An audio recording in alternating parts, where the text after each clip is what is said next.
Well, welcome everyone to the launch of Spring 2021 Borders and Migrations Initiative events. It is my honor and pleasure to have with us various representatives from Kino Border Initiative. Before we begin, I need to thank those who have made this possible, including the Vice President for Academic Affairs at Canisius College, the Departments of Modern Languages, Literatures, and Cultures, Arts Canisius, and Sociology, as well as the Office of Campus Ministry and my colleague and friend and former student, Caitlin Buhlman, the Office of Mission and Identity with my colleague, Sarah Signorino, the Office of Alana with Benny Williams, my colleague, and the program in Canisius Earning Excellence Program, which has funded my research assistants, including Emily Smards and Hannah Kim, who have designed the posters. And most importantly, my assistant, Corey Chervin, who has made all of the technology things work beautifully for us during this pandemic and transition to remote virtual delivery of our programming. There is a phone number that should be flashing on the screen for those of you who are watching live. That number can be used to submit questions at the end. The number for those of you listening is 716-249-6816. I'm going to start with introducing our participants on the panel today. We will then open with a prayer. We will have two of our panelists speak directly about the book, Voices of the Border, and then we will open it up to questions. So we have with us Joanna Williams, who has been the Director of Education and Advocacy at the Kino Border Initiative for nearly 6 years, and is now the Executive Director of the organization. She has a Bachelor's in Science of Foreign Service from Georgetown University and a Master's in Public Policy from Arizona State University. With us also serving as translator is Tracy Horan, who is a Sister of Providence of St. Mary of the Woods, Indiana, and Associate Director of Education and Advocacy with the Kino Border Initiative. And then we have the authors of Voices of the Border. Tobin Henson is an instructor of anthropology at the University of Oregon. His research examines migration and deportation, race, masculinities, care, borders, prisons, and gangs. He is a volunteer at the Kino Border Initiative. And Maria Engracia Robles Robles, who is a missionary sister of the Eucharist and education coordinator at the Kino Border Initiative. She is the author of Las Últimas Serán las Primeras, El Disculpado de las Mujeres en los Evangelios.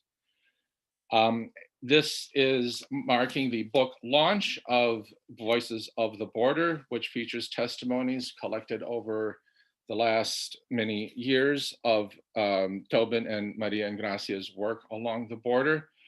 And the book is available in July, if I'm not mistaken.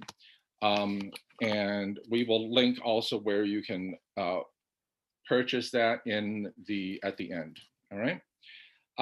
With that, Joanna, if you would do us the honor, please, of opening our session with a prayer. Thank you. God, we recognize that we're in your presence. Most of all, we recognize you in the faces of every man, woman, and child that we encounter at the border. God, please open our ears to hear these testimonials. Open our hearts to allow them to change us. And animate our spirit and our body that we might take actions of solidarity, that we might welcome you and in the men, women, and children that are in the process of migration. We ask all this in the name of the Father, and the Son, and the Holy Spirit. Amen. Thank you, Joanna, for those lovely words. I think next up we have Tobin, who's going to give us some contextual education about the border. So Tobin. Thank you so much. And first of all, I do want to say thank you for the invitation to be here in the virtual space. And special thanks to so many people whose effort and energy made this event possible. It is very exciting to be launching the book here with you all today. So I selected an excerpt to read of the book. It's just a few paragraphs from the introduction. And my objective with this short reading, about 6 minutes or so, is to give you a little bit of an idea of the regional context of the US-Mexico border, to talk a little bit about the people whose voices are lifted up in the book, and also to give you some insight into how the project began. And Engracia will share more about that in particular as well. So I'll start with a reading. Nogales, a city of 234,000 people on Mexico's northern border, 1 hour south of Tucson, Arizona, is a site of connection. Over the years, it has been a place to stay or pass through for millions of people who wish to migrate or seek refuge in the United States or are deported by the US government, as well as humanitarian and religious workers, activists, academics, and community members who stand in solidarity. Nogales brought together the people whose personal narratives are compiled in this book, as well as the individuals, migrant advocates, who collaborated to write it. Many who have once visited Nogales now find themselves in distant corners of the earth. Taking Nogales as a central hub, as we do in this book, and tracing the routes traveled to and far from it, permits understanding of linkages between histories, regions, local geographies, economies, cultures, and people. Voices of the Border captures the ways in which the lives of so many have become entwined. As you read it, you become connected too. The first strand in the web of those who collaborated on this book leads to Maria Engracia Robles Robles, who, with vision and vigor, conceived of this project and guided it to completion. A missionary of the Eucharist, born in the state of Jalisco, Mexico, she began her humanitarian work in Nogales in 2007 with groups trying to cross north and with numerous people who suddenly found themselves deported to Nogales from the United States. Decades after becoming deeply inspired by the Second Vatican Council in the 1960s, Engracia remained focused on the values espoused therein, following Christ by living in solidarity with dispossessed people. It was in this spirit, after decades working as an educator and a community advocate, that Engracia started documenting migrants' testimonios, personal narratives of lived experiences, in 2009 at the Kino Border Initiative. Engracia learned about people's lives on the move, sacrifices, and perceptions and aspirations. People told her about the obstacles on the road: abuse, mistreatment, hunger, sadness, bitterness, and disappointment. She also heard about people's inner strength, solidarity, and surprising joy and relief. The importance of migration experiences and of educating others about them became clear. Engracia wanted these testimonials to be heard, as had the people who gave them, and she started to disseminate them in articles and reports. The overwhelmingly positive response encouraged her to continue collecting testimonios to share with students and volunteers who came to visit Nogales. Upon reflection, Engracia envisioned this book as a larger educational project and set it in motion. Voices of the Border offers historical context and draws attention to the lives of people who have experienced life on the move. It illuminates the terrain that they've traveled as they have migrated, sought refuge, or been deported from the United States over Mexico's northern border. Several questions form the book's starting point. What are people doing in and around the US-Mexico borderlands, in motion and in stillness? Why has the border and places people have come from or where they are going become a site of suffering, whether they're there for a long or short time? How has the arc of history from colonialism to present, the evolution of nation state power, shifting immigration laws and policies, the squeeze of global capitalism, diverse familial and financial situations, persistent faith, shaped the options available to people? These questions are vital for understanding human movement and learning more about aspects of life in the US-Mexico borderlands. And the book takes a particular structure in order to answer them. The chapters each have a thematic focus and begin with short introductions written by migrant advocates, humanitarian aid workers, religious leaders, and scholars to explain the broad historical contours of these themes. Each chapter then presents 2 or more testimonios, these first-person narratives that bear witness to historical events through lived experiences, to amplify people's voices and document the circumstances surrounding human movement to, from, and across the US-Mexico border today. Voices of the Border focuses on those who migrate, seek asylum, or have been deported and have passed through or ended up in Nogales, Mexico. The labels, migrants, asylum seekers, and deportees, occasionally used in this book, are a practical shorthand and reflect processes of physical and social mobility and stasis. But the labels convey only a narrow slice of the full humanity of those featured. They do little to capture the rich, infinitely complex personhood of each individual. And these categories themselves are not fixed, but fluid and imprecise. Migrants find themselves on the move to reunite with family, search for work, or escape vulnerable situations. Asylum seekers are migrants who request recognition, by the US government in this case, of a fear of persecution in their place of nationality. Deportees have been coercively removed by the US government over the US-Mexico border, but all have unique experiences, personalities, and personal identities. The people at the center of this book seek positive change, and yet local and global dynamics guide their journeys along unpredictable and arduous paths. The uncertainty of their course propels sudden motion and then, just as suddenly, immobility. At one moment, not another second can go by, and then, in an instant, there's no choice but to stay put and wait for days, weeks, months, or years. These abrupt changes in hopes, plans, and possibilities are not born of capriciousness. The brute facts of global markets, harsh immigration controls, and social and political conflicts deeply affect people's lives and constrain their options. Despite these obstacles, people in these situations navigate their circumstances with determination and ingenuity. They want to do, to endeavor, to live. So I'll leave the reading right there. I just wanted to say, as a bit of further context, my involvement with the project began in 2017 when Engracia invited me to participate. I had been a volunteer at the Kino Border Initiative since 2014 and started working on the project in 2017 with an entire team of collaborators, many people whose efforts went into creating this book. And it was a parallel project with research that I have been conducting in Nogales since 2014.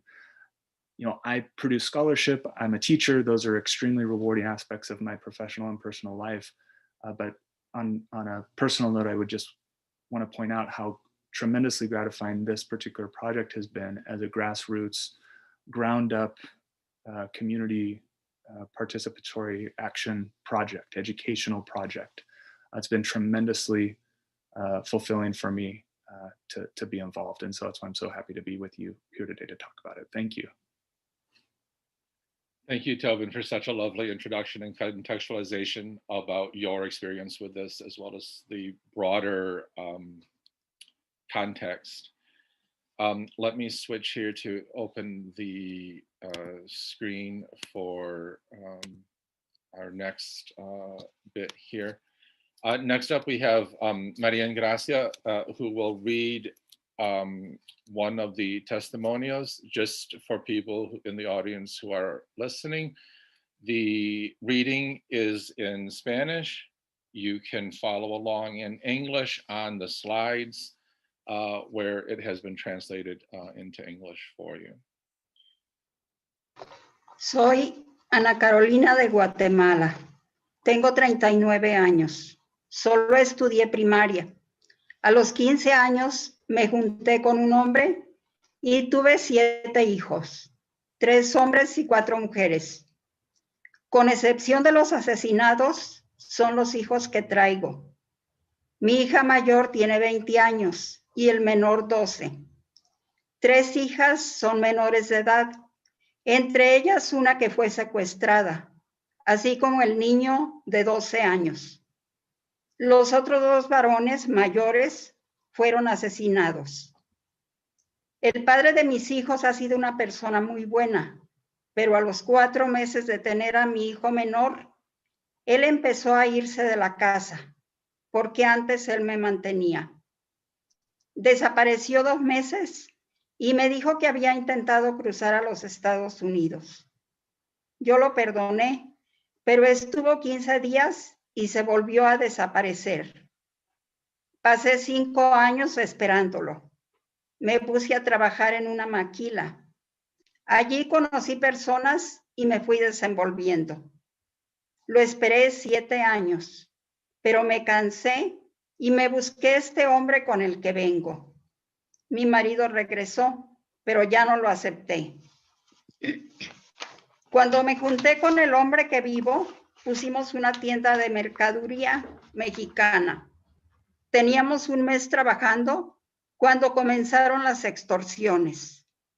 Los mareros querían renta, 3,000 quetzales a la semana. Puse la denuncia. Confiaba en Dios y el 4 de marzo del 2008 me mataron a mi primer hijo. Él venía de trabajar. Tenía 18 años. Lo mataron como a un criminal y él era un buen hijo. Lo mataron con arma grande y lo dejaron irreconocible. Yo enloquecí. Pasé 2 meses ida. Mi esposo me ayudó llevándome a doctores porque quedé mal. El día de su muerte quise ir a la escena del crimen. Cuando vi a mi hijo, no pude caminar. Se me fue la voz, me paralicé. No se hizo justicia. A otro día de enterrar a mi hijo, tuve que salirme de la casa donde estábamos porque nos amenazaron de acabar con todos. Mi hijo, el que seguía de él, se salió de estudiar porque ya no teníamos dinero. Nos fuimos al paraíso del frutal en la capital de Guatemala sin nada.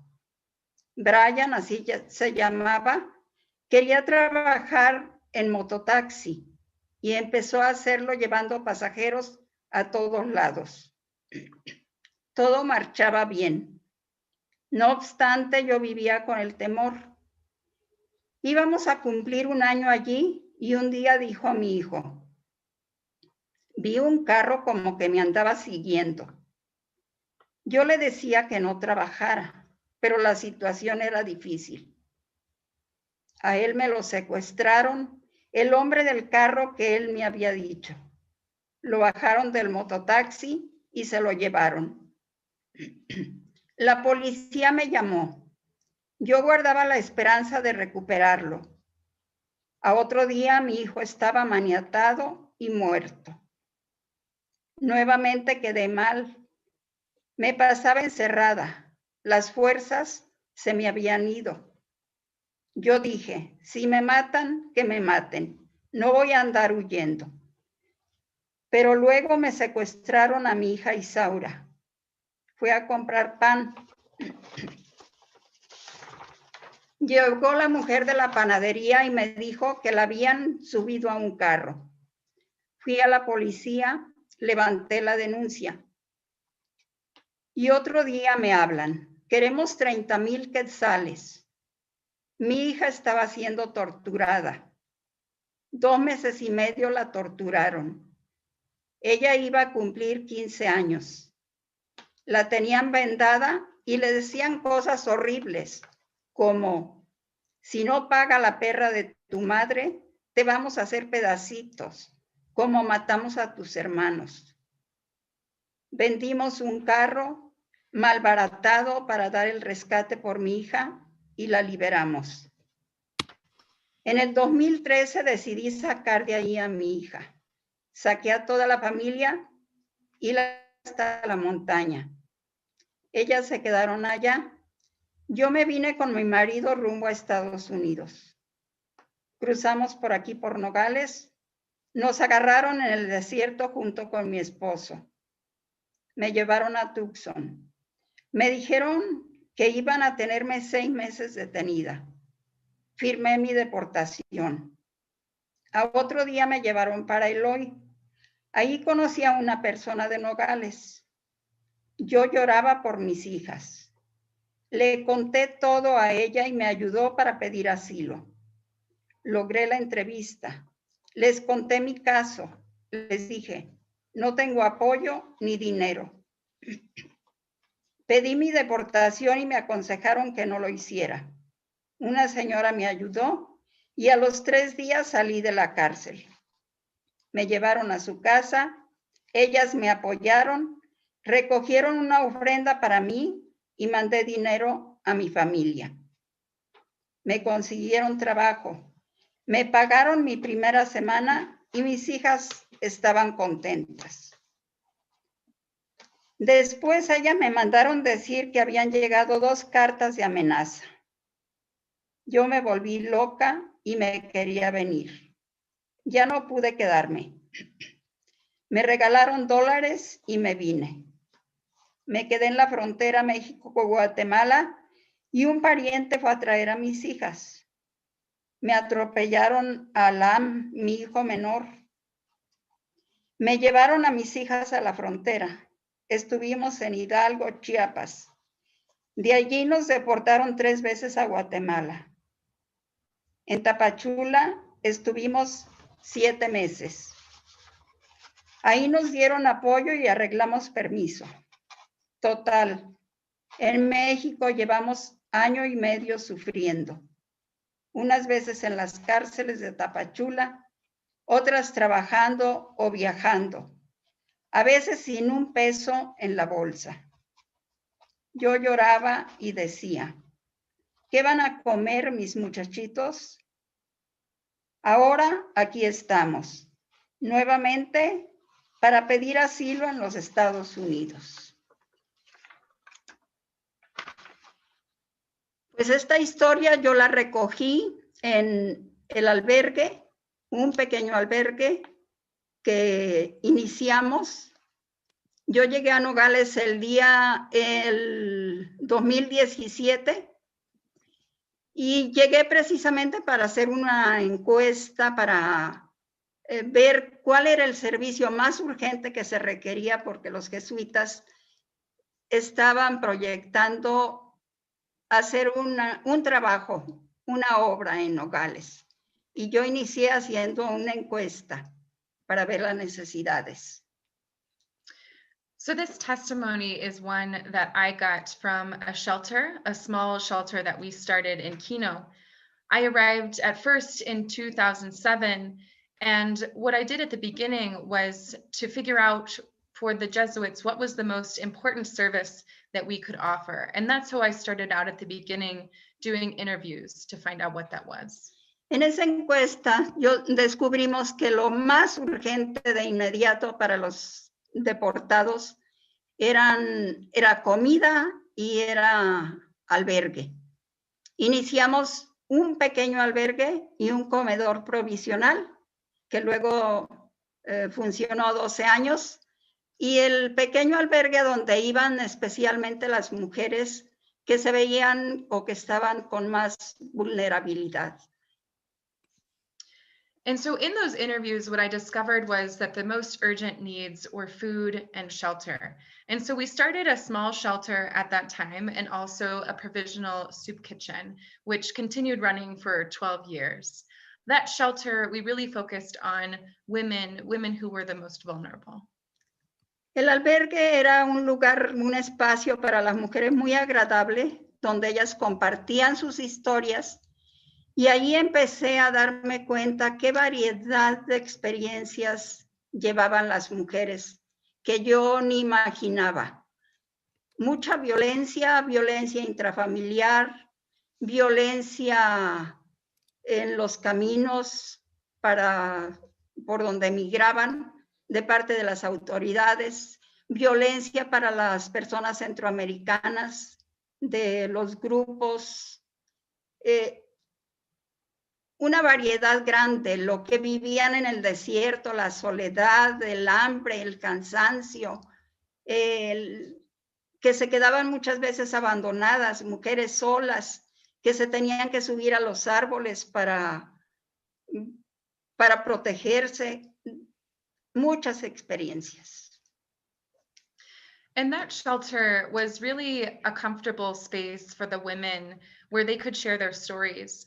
And what I found was that there was such a variety of experiences that I didn't even imagine. Many types of violence within the families, violence that they experienced on the road with authority figures, or while they were traveling, violence especially against Central Americans. So there was really such a variety of experiences. And then what they experienced in the desert, the hunger, the exhaustion that they went through, the women and their struggles, some that were abandoned and alone. In some cases, they even had to climb up trees to keep themselves safe. Yo recogía esas experiencias y las guardaba como joyas, como algo poderoso, especialmente para mover corazones, puesto que pues el mío estaba muy movido.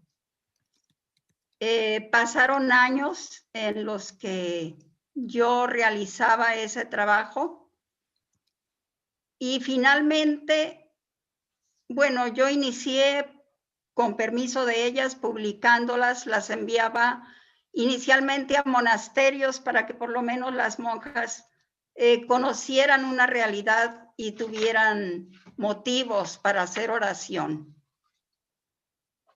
And so I collected these experiences that were really treasures. They were something that I kept, that I thought was powerful enough to move hearts, because they had moved my own heart. And for years I did this. And then with their permission, I started to share these stories. And I started first sending them to groups of sisters in convents, thinking at least I can share the stories with these women to be a source of prayer for them. Siempre tuve el deseo de hacer una publicación, pero necesitaba dos cosas fundamentales. Un artista, un tejedor, un sabio que supiera organizar esas historias, darles forma para poderlas publicar, y también necesitaba mucho dinero.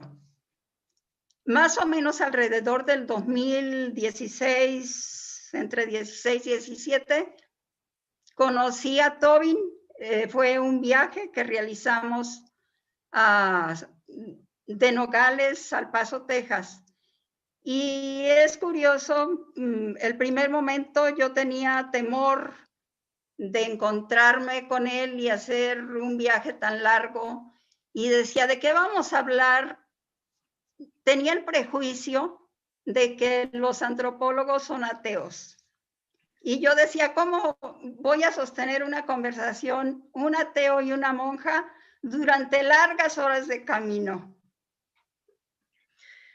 And so I always desired to make this into a publication, but I needed two things that I didn't have. One was a person who would be wise, an artist who would give form to these stories. And then the second thing was a lot of money. So in around 2016, 2017, I met Tobin, and we did a trip together from Nogales to El Paso. And it was kind of funny. I was afraid to be with him for this long trip. And really, I had judgments, because I thought, well, if he's an anthropologist, he must be an atheist. And what will an atheist and a nun talk about during this long trip? Pero para mí fue muy exitoso el viaje, porque descubrí muchos valores que conocí de Tobin. Por ejemplo, me di cuenta que él había estado en diferentes lugares de México, que conocía la cultura mexicana, que pues se identificaba con esa cultura, la amaba, y además pues tenía sus conocimientos profesionales, y me pareció pues que él iba a ser la persona ideal para armar este tejido que yo estaba deseando. For me, it was a successful trip because I discovered in that time the values that Tobin had, that he really knew many different parts of Mexico. He knew Mexican culture and he loved it. He identified with it. He also brought his professional awareness, and I thought he would be the perfect person to tie all of these threads together. Después conocí algo que fue aún mejor, porque Tobin me habló de que él estaba muy agradecido con la comunidad donde él estaba haciendo su investigación y que él quería dejar a esa comunidad algo como una forma de agradecer. A mí me pareció pues que este trabajo sería una buena forma de agradecer al pueblo por esa donación que él había recibido del pueblo, compartiéndole sus historias y sus experiencias.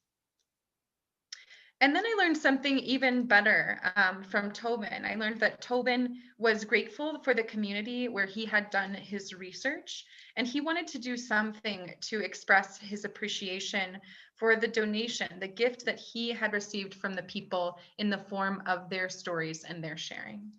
Tobin era un hombre sumamente ocupado y por consiguiente pues ya tenía su trabajo que él debía realizar, sus tareas y su tesis y una serie de pues fuertes ocupaciones, pero finalmente llegó el momento en el que él estaba disponible y con un equipo de colaboradores también de Kino fueron invitados y con ese equipo pues armamos este proyecto de este libro, organizando las historias por secciones e invitando a esos colaboradores para hacer una introducción de cada historia, cada capítulo, cada sección, cada grupo de historias.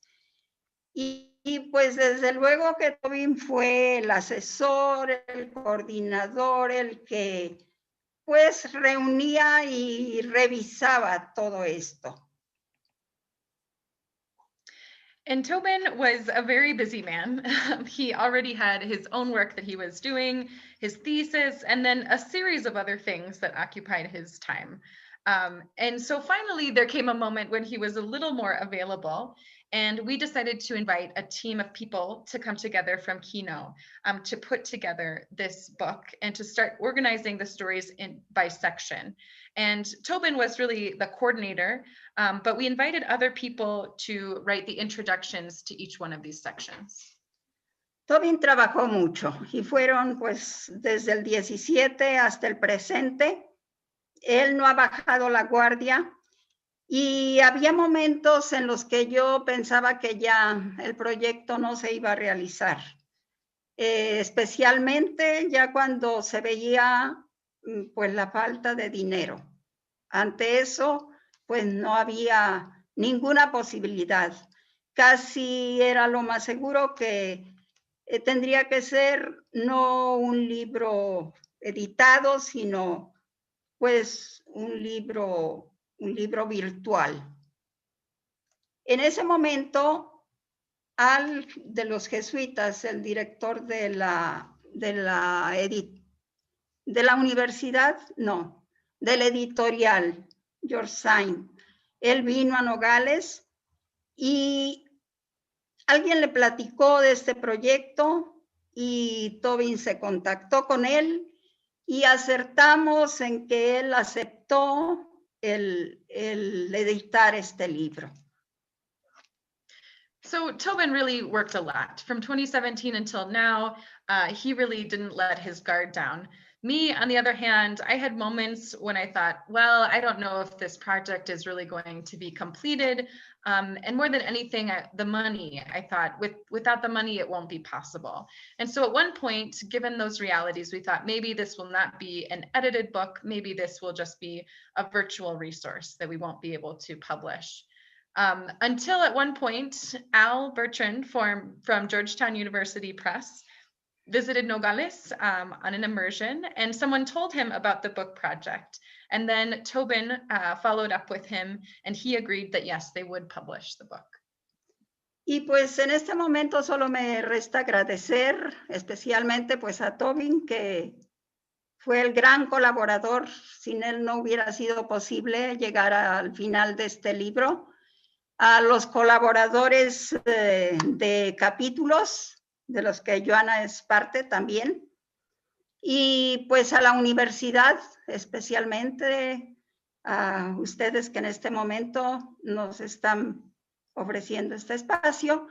Y pues espero que la gratificación para todos y cada uno de los colaboradores sea el que las voces de los migrantes, ese tesoro, ese poder de sus historias, llegue a muchas personas y sea posible en un futuro una vida mejor para ellos. And so in this moment, I think all that's left for me to say is to appreciate Tobin for all of his tireless work, to appreciate all of the collaborators on the different chapters that have done their work, and to appreciate Georgetown University for publishing the book, and all of you who have offered this space today to speak. And I just really feel grateful that we can use this book to share these treasures, and that the power of these stories can reach many more people, and in the end, make change for the lives of migrants. Gracias. Thank you. Thank you, Maria and Gracia, for this lovely retelling of the origin story of this book and this project. I want to remind our viewers that if they have questions, they can submit questions to the following number, 716-249-6816, and I will relay those questions to the panel. If it's all right with our panelists, I do have some questions to get us started here. Given that over time you have heard many heart-wrenching stories, how did you decide which narratives to include and which to exclude from this collection of testimonials?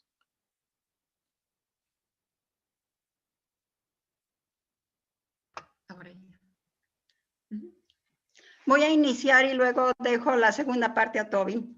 Yo hubiera querido que todas las historias, todos los testimonios aparecieran en el libro, porque me parecían sumamente interesantes. Pero eso, pues, no era posible. Y la segunda parte corresponde a Tobin, de la respuesta a esta pregunta. So I'll start, and then I want to pass it on to Tobin.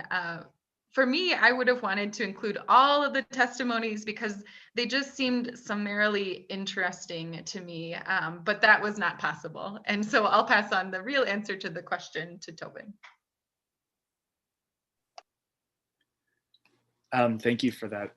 That is a wonderful question, and I share Ingracia's thought, desire and wish that people would become familiar with so many more stories than the few dozen we were able to include in the book.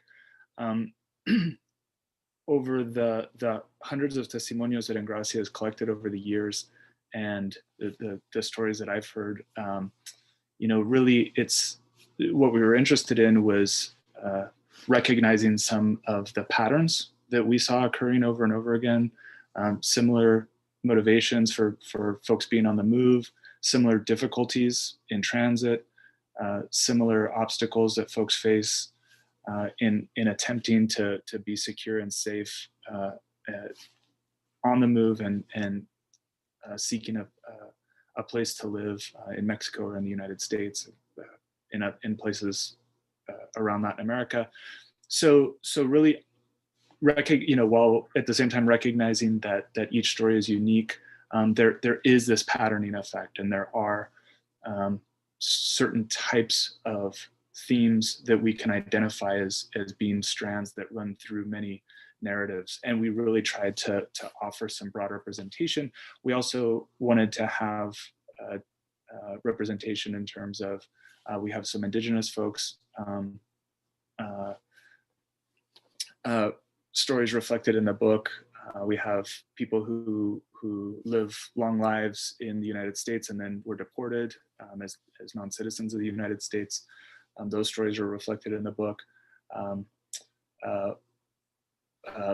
Men, women, a variety of people being represented from different nationalities as well. And the last thing I would say is that we really, felt no need or no desire to be sensationalistic or to represent, only the most difficult stories. The story of Ana Carolina that Engracia read is tragic, heart-wrenching, deeply disturbing in the contents of the story. Unfortunately, it's not an outlier in terms of what people experience, and there's a broad array of experiences that people have, but we really sought to represent the gamut. Thank you, Maria and Gracia and Tobin, for your answers there. I wonder, as a follow-up, are these stories still being collected, and do you envision perhaps preserving them in some sort of archival format that can be studied, accessed, used for other projects in the future?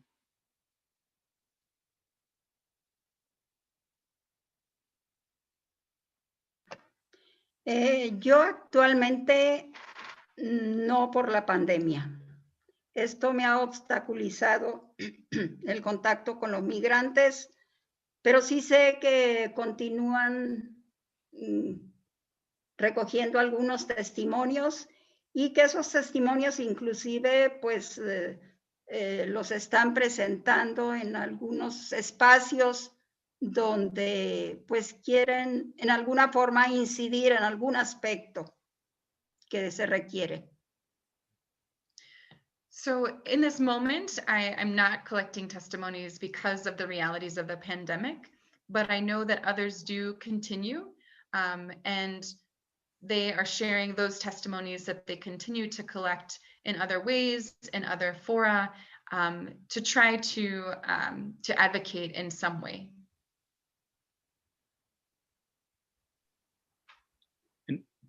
And I'll just add, I'm in a similar situation as Engracia in terms of being physically confined to Oregon, where I am right now.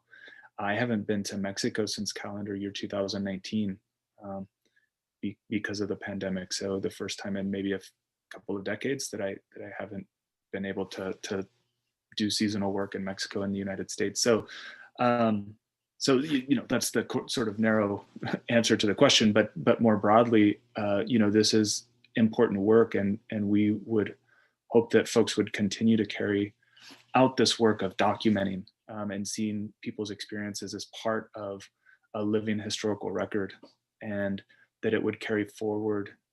We see the life of the testimonios carry on in the manifestation of the book, but the continued collection and reproduction of the testimonials we see as a political act and an act of solidarity and also an educational act. So, great question, Richard, about like archives and access, and sounds like another set of questions we need to grapple with. More things we need to do. We're not quite at that stage. And I should just point out too, I mentioned that I have done research in parallel to the book. That has been with deported folks, longtime US residents deported to Mexico. So quite separate from the collection of testimonios. That has been something that Engracia has done now for more than a decade, for 10 plus years, hundreds, it might be thousands, she can answer that.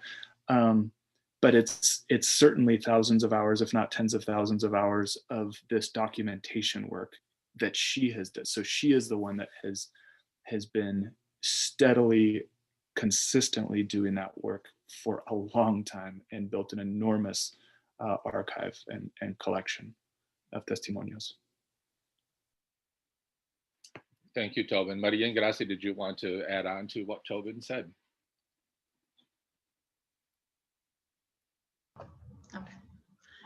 Pues sigo creyendo en los testimonios, Yo si estuviera actualmente en contacto con los migrantes, yo continuaría recogiendo sus testimonios porque al mismo tiempo que es un momento de escucha, de apoyo, pues también pueden proyectarse más adelante en otros espacios.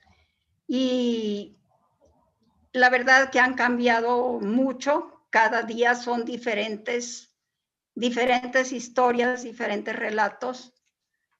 Por ejemplo, muy poco aparecían en los momentos que yo recogí más historias, poco aparecían familias. Y actualmente es lo más frecuente, es la migración de familias, que es algo muy diferente. Migrar con niños pequeños, todo lo que sufren, todo lo que tienen que pasar las mamás y los niños. Y va cambiando, cambia cada día. Well, I continue to believe in the power of testimonies. And if I was able to be there, I would continue to collect those testimonies as well, because it's a moment of listening and also support that can then be projected into other spaces. But the stories really have changed. The stories we're hearing today are different stories. For example, when I was collecting stories, there were very few families. And now it's one of the more common things to see families that are migrating and hear the difficulties of traveling with children and what that is like for them. Thank you, Maria Ingracia. This issue of archives is rather interesting to me, and I just want to put a plug in for an event we'll have in the fall, where we will have an archivist from the UN High Commission on Refugees who is working on collecting archive material from around the world about borders, precisely to use to advocate for policy changes. So it's an interesting connection that I hope we continue to preserve and honor people's experiences through collecting and disseminating their stories.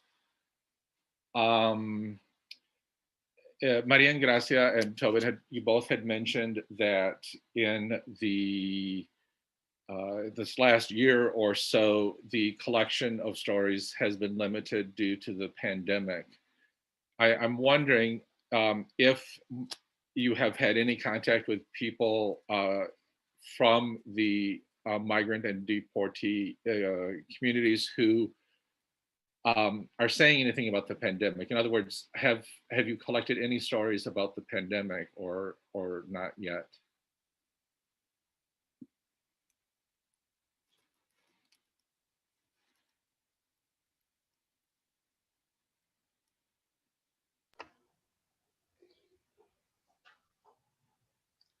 Yo recojo las historias a través de mis compañeras, mis hermanas que trabajan con los migrantes. Y realmente en los que están aquí esperando, que es el grupo fundamental, los que están esperando el asilo, parece que ha habido pocos contagios o han sido contagios leves. No he sabido de ningún muerto entre los que están esperando. Sí supe de un caso muy grave, estuvo hospitalizado y se tuvo que regresar él y su esposa y sus hijos porque pues estuvo muy delicado y se regresaron a su país. Se les ayudó para regresarse. Pero me parece, por todo lo que he escuchado, que como en general es gente joven, no les afecta tanto la pandemia. So now I collect stories through my sisters who are working with the migrants these days. And what I understand, this fundamental group of people, the people who are waiting for asylum, that there have been very few cases, or at least the cases have not been very serious cases. There have not been deaths in the migrants that we know. There was one case that was serious, a migrant who was hospitalized a man with his wife and children. And because of that illness, they decided to return to their country. We helped them to be able to return. So it seems that from what I've heard, since there are people that are younger that are traveling, they're not facing as many difficulties with the virus. And I'll add just a little bit. You know, one thing that the pandemic has really reaffirmed is that people who are most affected are the most vulnerable people in society, those who are most socially marginalized, who are most lacking in access to healthcare, access to basic services, access to housing, access to food, people who are food insecure, and you know this disproportionately affects folks who are on the move or who are stuck in Nogales. So, you know, that's one frame to think about it. And the other thing is, you know, I have, you know, even though I've been at a physical geographic remove from folks, you know, I'm in contact, some sporadic contact with the people who I work with in the community in Nogales. And these are people who consider themselves stuck in Mexico after having, again, been living in the United States for many years. I work with a very narrow subset of deported folks, and those are people that were incarcerated in US prisons. So again, you know, most deported folks don't fit that profile, but folks who embody prison identities face particular vulnerability in the community. And in speaking with those folks, you know, particularly in the early days of the pandemic, you know, through social media or through the telephone, you know, people described the way that they're already precarious situations, improvising, making a living by, you know, selling things on the street, offering, you know, informal guide services for a couple of bucks or whatever it is, helping people find a restaurant around town or something like that, were made especially vulnerable by being targeted by police when there were shelter-in-place orders, just people trying to move around the city, then who are marked by U.S. you know, prison identities, clothing styles, haircuts, tattoos, these sorts of things, then found their vulnerability to be compounded by the military, by local police who would seek to extort them. Just sort of further evidence of the marginality that people stuck in Nogales face. Thank you, Tobin and Maria Ingracia. This question is actually important for those of us here in Buffalo, and for my audience in Buffalo who do not know. There is a federal immigrant detention center here in Buffalo. It's 45 minutes away in Batavia, which has experienced now its second COVID-19 outbreak. And the response within Batavia currently is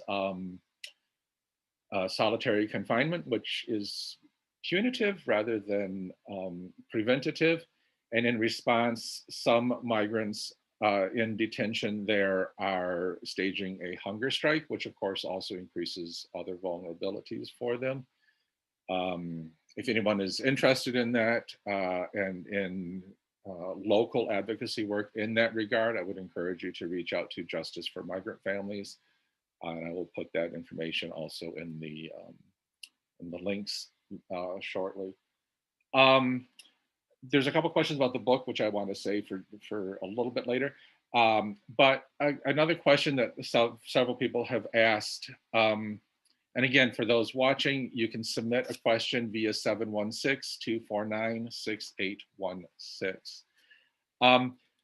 Several people have asked about the change in US administration and whether you envision or currently see any adjustments to US policy along the border, and if that is profound change, cosmetic change, or whether you see anything hopeful in terms of the recent transition of parties in power in Washington.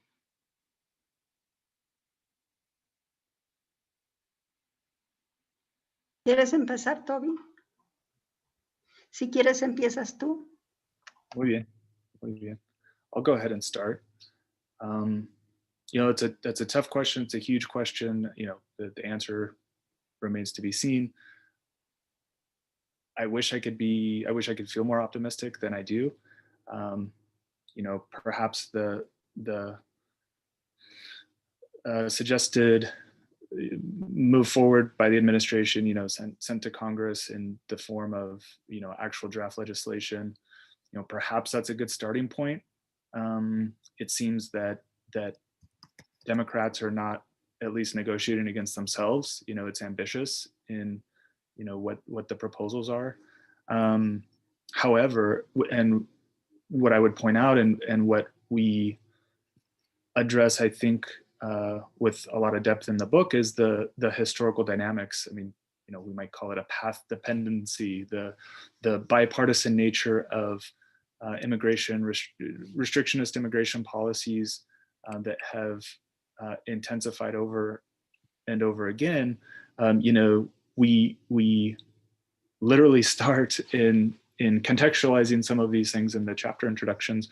We literally start by talking about Native American genocide and territorial displacement and fugitive slave laws, the process of warning out in US British colonies, you know, poor people, differently abled people, you know, so expulsion and coercive confinement of people is nothing new. Comes part and parcel of colonialism. You know, it was an open question, however, if people would be removed from the territorial United States for the first 100 years of its existence, since from independence to the late 19th century. There wasn't something like deportation until, you know, a law in 1875 called the Page Act that explicitly targeted Chinese national women. 1882, a Chinese exclusion law. 1892, this was reinforced. And then immigration itself was really restricted in 1917, 1924 immigration acts that sought to encourage immigration from Northwestern Europe only. That was like 96% of the visas in this National Origins Act, or that capped immigration from many places in the world and sought to completely stymie immigration from the Asian continent, from the African continent, for explicitly racist reasons. So, you know, we see what's happening today is, you know, part of this larger trajectory. Even though the law on its face is race neutral, it has disproportionate effects on poor people and people of color, and it exacerbates wealth inequality in the world. So, you know, seen in that context, I think we really have to consider what, you know, immigration justice would look like in terms that are much broader than some of the narrow debates about, you know, how particular visa status work, at least to frame things, you know, and you know, these are maybe parallel conversations, this on the ground, you know, a nuts and bolts concrete, you know, reformist or incremental reformist discussion that could make some positive change in some folks' lives. I mean, that's something that's important, but we also want to emphasize the deeply racist and nativist and xenophobic sort of historical arc to these things, and I guess just the last thing that I'll say is really emphasize for folks, and the book does this, I think, well, that a move back to pre-Trump administration immigration policies is not going to be nearly enough to make the treatment of non-citizens in and around the United States humane. It's really not going to be enough. You know, there's been an intensification of immigration laws, 86, 96, 2001, 2005 and beyond.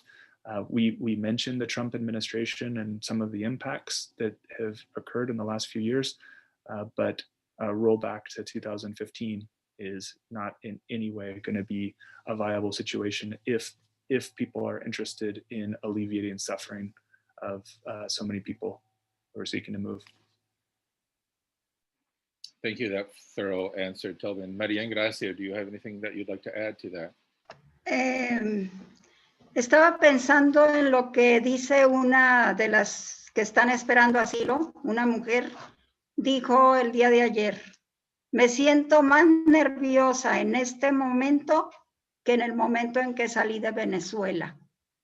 Hay una situación entre todo el grupo que está esperando de mucha desesperación, incertidumbre, nerviosismo, desesperanza, porque sí, pensaban que iba a ser algo inmediato ver el cambio. Y pues no ha llegado ese cambio así como lo esperaban. Y también mucha gente ya está llegando de nuevo a la frontera con niños pequeños para cruzar confiados en lo mismo, en que va a haber un cambio y casi creen que ya ese cambio está en la puerta. Pero la verdad es que todo está igual.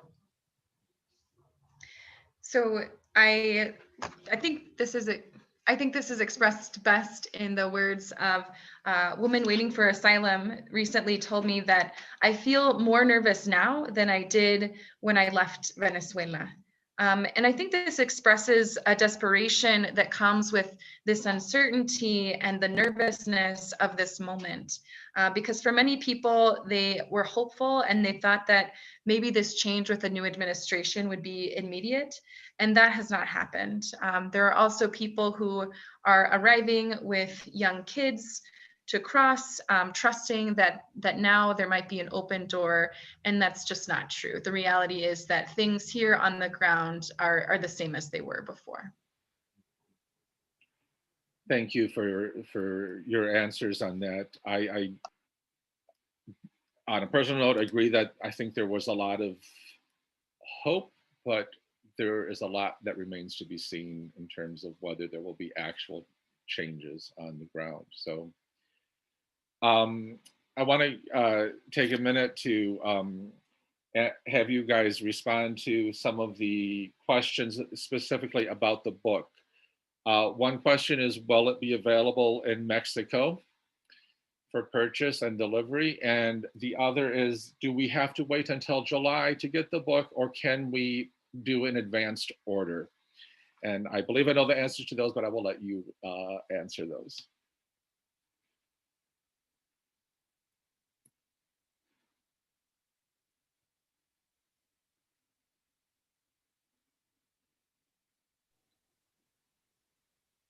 ¿Empiezo yo? Bueno. You can pre-order the book wherever fine books are sold. Yes, the book is available for pre-order. I believe that there are 2 editions. I might be wrong. I think there's a digital edition and a hardback edition. And I'm sure that however the distribution works through global messaging services, that there are ways to get the book in many parts of the world, but it will not be physically available, I don't believe, until July or perhaps June. Well, I do know that Canisius has pre-ordered advanced copies, so I know that you can order copies in advance.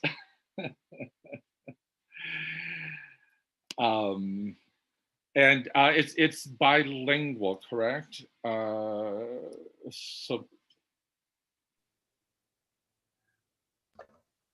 todo el libro no es bilingüe, solo son los testimonios, están en los 2 idiomas, pero todo el libro no, aún no.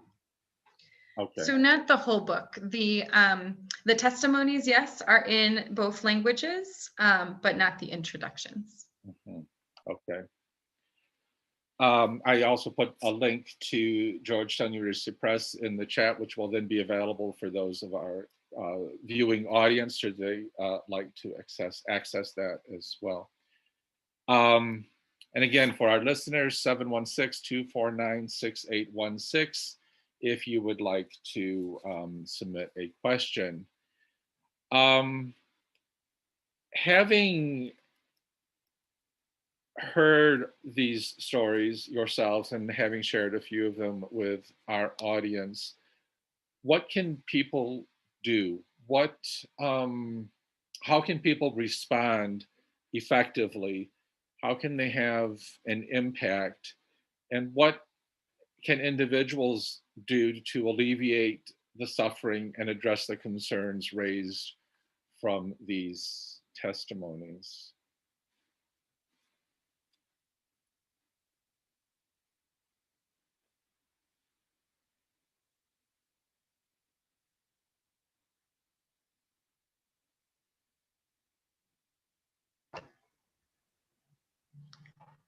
Bueno, creo que lo que pueden hacer responde al objetivo con el que yo pues tuve la intención de que este libro saliera a la luz, que es leerlo con actitud receptiva.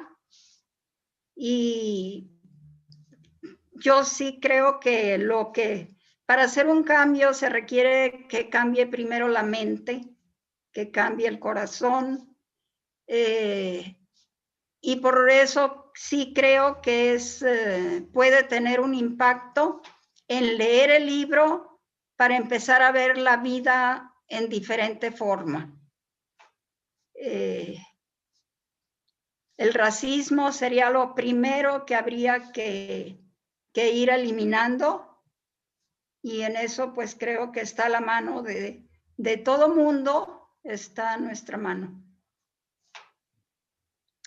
So what you can do is really, for me, goes back to the objective of why I wrote this book and wanted it to is to bring it to life, and to really read it with a receptive attitude, because really, to me, the first change comes in our own minds and in the heart, and that it can have an impact, just reading this book and being open to how it affects you. Certainly racism is a topic that we touch on, and that's something that we have to eliminate and that everyone has a part to work on. Thank you, Maria. Gracias, Tobin. Absolutely. I would add to that beautiful answer. I love the sentiment of engaging migrant stories in this book and through other educational materials with an attitude of openness and receptiveness. And, you know, I would mention in addition that it's that really that's one of the big takeaways is the identifying a unitary humanity that connects us. And, you know, when we think about hierarchies, social hierarchies that are created through identities and social identities, and our desire to create a more equitable society in terms of racial justice and gender equality, and reducing class discrimination, along those lines, if those are things that we're interested in the world, we really have to rethink nationality as a divider between humans and rethink what citizen justice and migrant justice looks like in those terms, if we see ourselves as part of one unitary humanity. And so educating yourself on these things, rethinking the implications of creating difference based on rigid adherence to legal and political nationality or citizenship is crucial. And, you know, read folks broadly. We cite a lot of people in the book that have done excellent work on related themes to ours. So that's one thing. And then the other thing as well is for folks in the United States who are so inclined, be involved in your local communities. There are groups in your community who are working to provide services to non-citizens, to migrants, to refugee folks who are being resettled in the community. Contact them and ask them what they need support with. for advocacy groups in your local community. See if they, what it is that they're advocating for with elected representatives, people in Washington, D.C. They probably have call scripts that you can use to make telephone calls to your representatives, communicate with them via email or through letter writing campaigns, and put pressure on. We're talking about the potential for congressional action and potential legislative work to happen. Let people know that they have support, that this is something that you're interested in. Let your representatives know in Washington about that. People that would potentially have political risk for doing so. And then in state legislatures, there are things that folks are doing for non-citizens, driver license campaigns, other ways that people can be recognized as community members, and for there to be positive advocacy and legal change along those lines. Support Kino, support transnational NGOs that are doing great work. Those are a few things that come to mind. Thank you, Tobin, for your various thoughts on that as well. And for those of you local to Buffalo, I would remind you that we have multiple agencies here that are engaged with migrant and refugee services, and you can check out Canisius Borders page for our partners in that regard. I'm also putting into chat that will eventually show up on the live stream, the Kino Border Initiative website, so should you want to support them directly as well. Related to this last question, where do you find hope at the border, given the difficult contexts that you have described and shared with us? Where do you find hope, both personally, but also to continue doing the work that you do?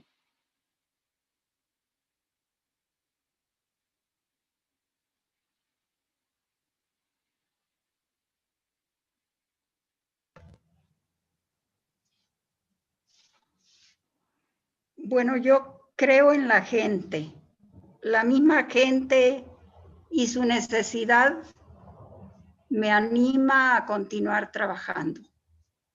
Esa necesidad que, y si yo en algo puedo colaborar para que sea menor, para que haya un satisfactor a esa necesidad, pues creo que es lo mismo que anima mi esperanza. Además, hay mucha gente que realmente tiene un gran corazón, que tiene bondad, y esas personas también me animan mucho. Su esperanza y su actitud generosa es un gran impulso para el ánimo. For me, I believe in the people, and really their needs motivate me to keep working. And so if there's something that I can do to satisfy that need, that's the same thing that also motivates me to keep working. I also believe that there are people with big hearts. I've seen that these people want to collaborate, and that's something that motivates me too. They're the generous spirit of many people who want to collaborate in this.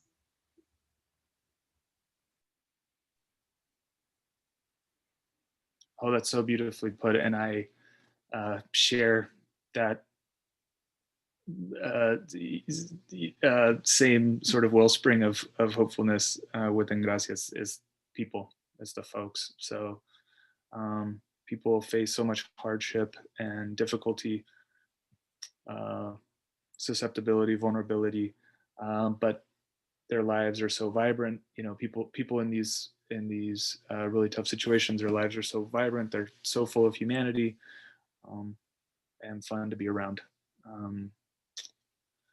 So the work work can be difficult in some of these spaces, but frankly, that's, and we all have different relationships to work, and we do different kinds of work, and the burdens are not distributed equally among people, unfortunately, who are doing humanitarian work or scholarly work or other things. Nevertheless, all of this, however difficult the work is, it does pale in comparison to some of the hardships that people face. So that recognizing that really puts things in perspective as well. Thank you both for those answers. As we wind down to the end of our conversation, I think I have one more question, sort of general about the book that people are obviously eager to get their hands on. So patience apparently is a virtue. What do you hope that students of any age, and using the term student very liberally there, would take away from the book once they've read it?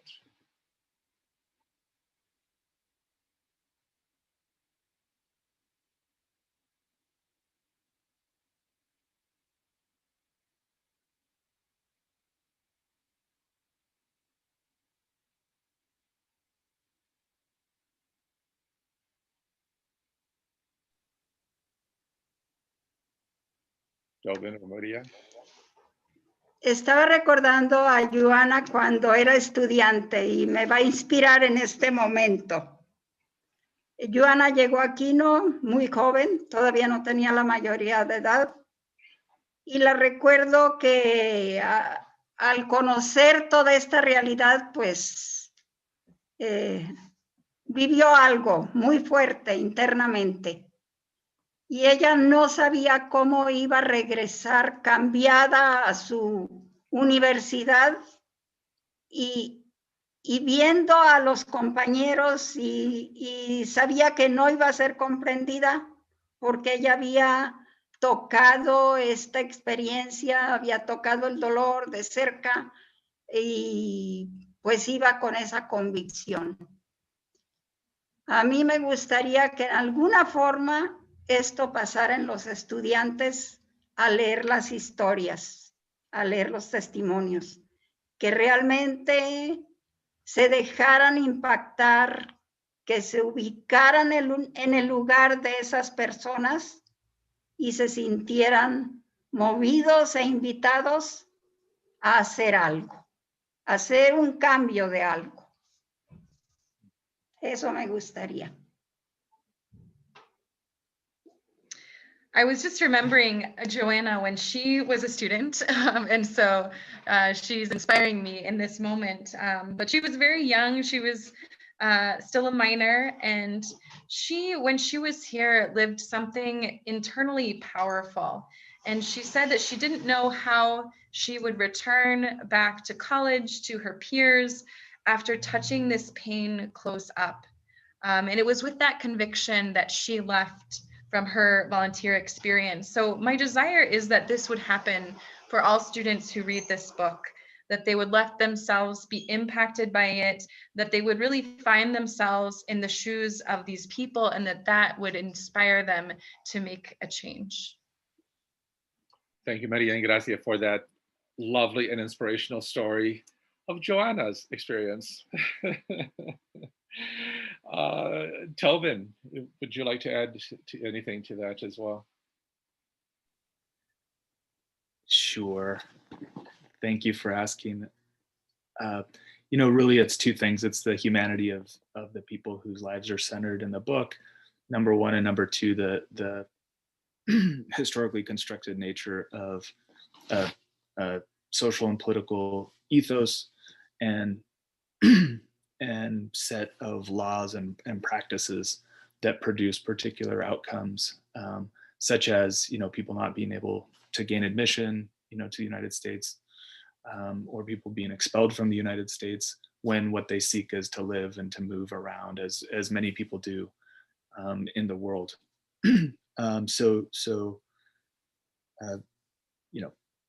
again, Engracia's answer is so beautiful. I don't have much to add to it about the humanity, except to reiterate what I spoke about before, with connecting with on the pages with first person point of view narratives that people tell, connecting with their humanity and seeing one's own humanity in the lives that other people live. And then, you know, regarding the second takeaway, it really took, it was kind of like fitting puzzle pieces together. It took a lot of discussion among the collaborating team. You know, Engracia had a vision and really laid out that vision beautifully. And then there were a group of us there that were kind of working together to figure out, okay, to tell, you know, the stories of some, and to historicize some of the structures that shape people's lives. You know, what are the themes that we need to identify and address? And it came together in, I believe it's 11 thematic chapters, plus an intro and a conclusion to the book, but 11 thematic chapters that contextualize deeply and historicize aspects of global economic inequality, aspects of the dismantling of the asylum system, the criminalization of migrants in the United States and how that works. These different aspects and different pieces that we sort of put together, and just tried to make it really readable. Like, it's, you know, it's not a deeply theoretical book by any means at all. It does have a point of view and a perspective and makes arguments, but it's a readable, accessible book. It was Engracia's vision for it to reach an English-speaking audience, for it to reach high schoolers and undergraduates and lifetime learners in the United States. That really was the initial purpose. And so it's really the broad context, and then also the humanity of people's lives is what I would love for people to take away. Thank you both for these beautiful and inspiring answers. I think that we're winding down. I want to give Tobin and Engracia an opportunity to add anything else they'd like to add that has not been asked before bringing it to a close. So Tobin and Engracia, any last words you'd like to share with us?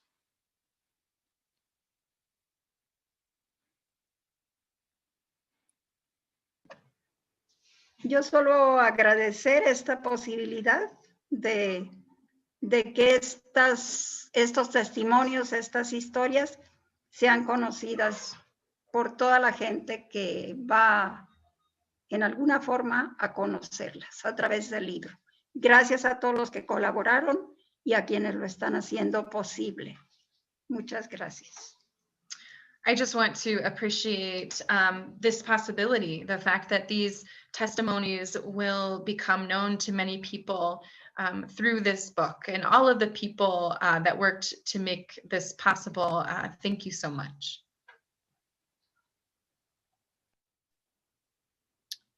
I feel so fortunate to have been a part of the project that Engracia invited me on to the team in 2017.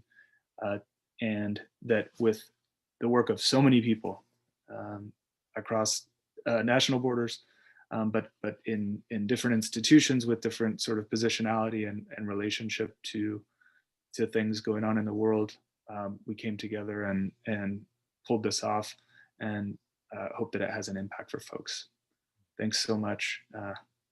I echo Engracia's gratitude. Thanks so much to folks who put in so much work to make this possible. Really a pleasure.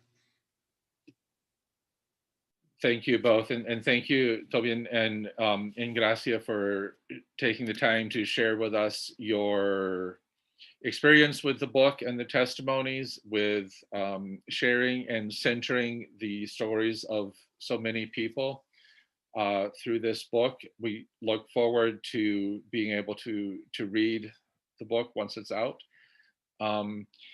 And I'd like to, if I can indulge a little bit, that I would hope people are encouraged also to study other cultures and languages, that this is inspiring people to look outside their backyard into the broader world. I want to thank our sponsors again.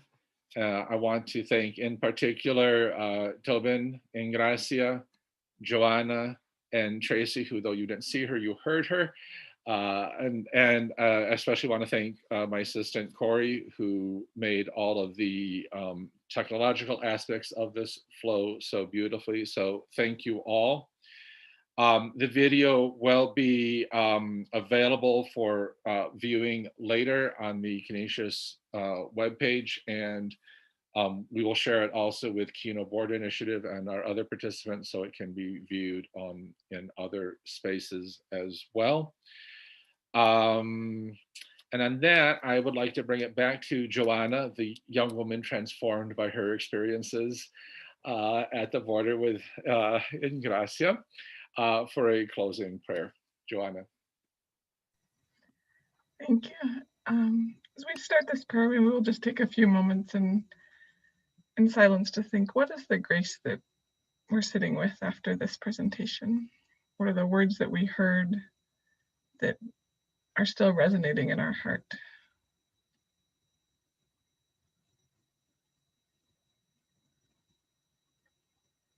God, allow us to be people of big hearts. Allow us to be open to our moment and to our experiences, whether that's a long car ride or whether that's encounter with folks who are in processes of migration. Most of all, allow us to listen carefully, so that by listening to the voices of people who are affected by government policy, we might have our hearts broken open, that we might love more and live lives of conviction. And God, in order to do this work, we ask that you make us people of hope, people who can work together in community to hope that transformation is possible. We ask all this in the name of the Father, and the Son, and the Holy Spirit. Amen. Thank you, Joanna. Again, I want to thank our listeners. I want to thank our participants and our panelists. And thank you, Joanna, for ending on a note of hope, because that is much needed. So thank you.